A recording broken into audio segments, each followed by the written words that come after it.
दोस्तों आज बात करेंगे विद्यालयों में एक ऐसे व्यवस्था आ रही है सरकार के माध्यम से जिसमें ना अब कोई झगड़ा है, ना कोई झंझट है और ना कोई आपसी खींचातानी है, ना कोई तनाव है। ये व्यवस्था होगा बिल्कुल आईएएस के तर्ज पर। जी हाँ, जो आईएएस में जो रैंकिंग बनती थी ठीक ठीक वही रैंकिंग जो है, वही व्यवस्था जो है वो शिक्षकों के लिए आ रहा है। तो जितने भी शिक्षक हैं वो अब आईएएस रैंकिंग के माध्यम से वो जो उनका पैनल रहेगा उसी के हिसाब से इनका सिलेक्शन होगा।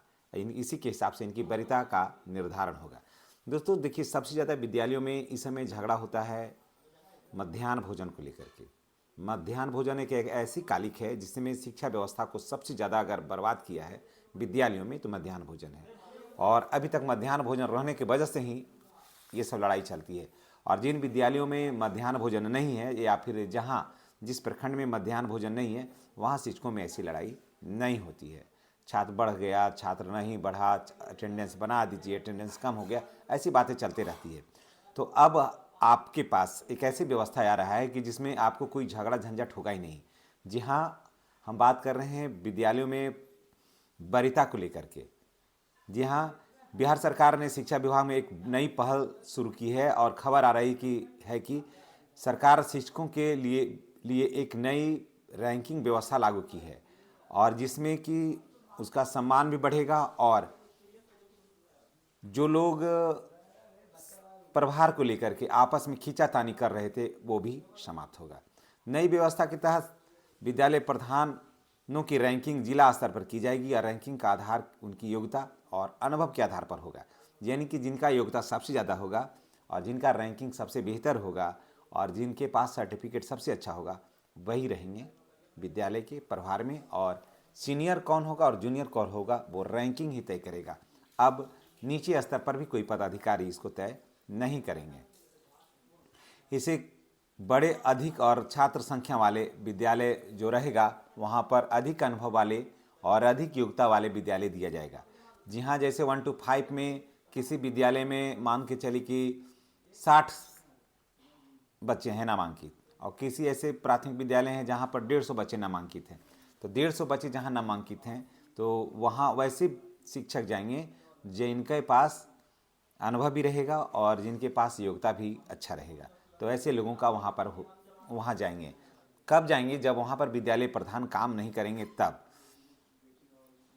अब बात करें सहायक शिक्षकों की तो नियमित शिक्षक, विशिष्ट शिक्षक, नियोजित शिक्षक, बीपीएससी से बहाल सभी शिक्षकों को इस रैंकिंग के माध्यम से रखा जाएगा। ये ऐसा नहीं है कि सिर्फ नियोजित शिक्षक या विशिष्ट शिक्षकों के या बीपीएससी वाले का शिक्षकों का होगा। जो पुराने वेतनमान वाले शिक्षक हैं उनकी भी एक रैंकिंग होगी और उसी रैंकिंग के तहत मानो एक ही रैंकिंग होगा अब और उसी के तहत सारे लोगों का अब होगा, सीनियरिटी तय होगी। और अब जहाँ जहाँ प्रधान अध्यापक नहीं होंगे वहाँ प्रभारी शिक्षक का चयन जो है वो रैंक के आधार पर होगा। जिनका रैंक ऊपर होगा वही पहले प्रभारी बनेंगे वहाँ जाकर के, तब तक कि जब तक कि विद्यालय प्रधान या प्रधानाध्यापक वहाँ पर नहीं चले जाते हैं। यह मनमानी, इससे क्या होगा ना कि मनमानी कमेगी और पक्षपात की जो संभावनाएं थी वो बिल्कुल समाप्त हो जाएगी। हालांकि कक्षा 5, 1 से 5 और 6, 8 शिक्षकों की अलग रैंकिंग में कुछ नियमों को ध्यान में रखना जरूरी होगा।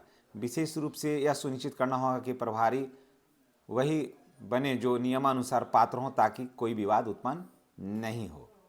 कुल मिलाकर अगर ये कहें तो शिक्षकों का समान पारदर्शिता को बढ़ाने में यह एक सकारात्मक कदम है। और जो शिक्षक हैं वो अब आपस में वरीयता को लेकर के लड़ेंगे नहीं। और दूसरी बात ये होगा कि जैसे अगर आप नियोजित शिक्षक हैं और आप विशिष्ट शिक्षक हैं और बीपीएससी वाले, यही 3 शिक्षक हैं किसी विद्यालय में, तो इसमें ये देखना होगा कि सबसे सीनियर कौन है, सबसे ज़्यादा नौकरी किसने किया है, सबसे ज़्यादा योग्यता किसके पास है, सबसे ज़्यादा अनुभव किसके पास है। उसी के आधार पर फिर चयन होगा और इसी चयन के आधार पर उसका फिर सिलेक्शन होगा। तो साफ झलकेगा, पहले ही आपको पता चल जाएगा कि आपकी जो रैंकिंग है वो क्या है और किस आधार पर आपको चयन किया जाएगा विद्यालयों में।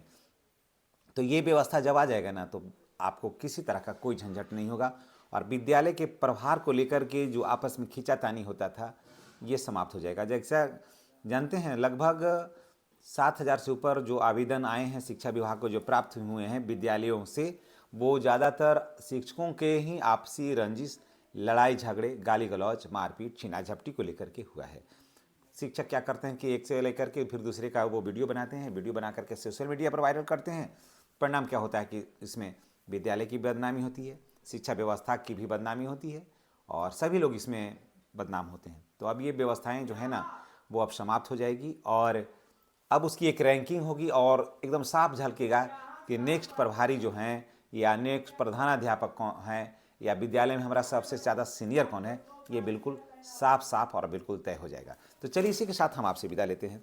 नेक्स्ट वीडियो में हमारी और आपकी फिर मुलाकात होगी। चैनल पर नए हैं तो चैनल को सब्सक्राइब करके बेल आइकन को दबाइए ताकि इस तरह का वीडियो का जो नोटिफिकेशन है वो आपको मिलता रहे। धन्यवाद।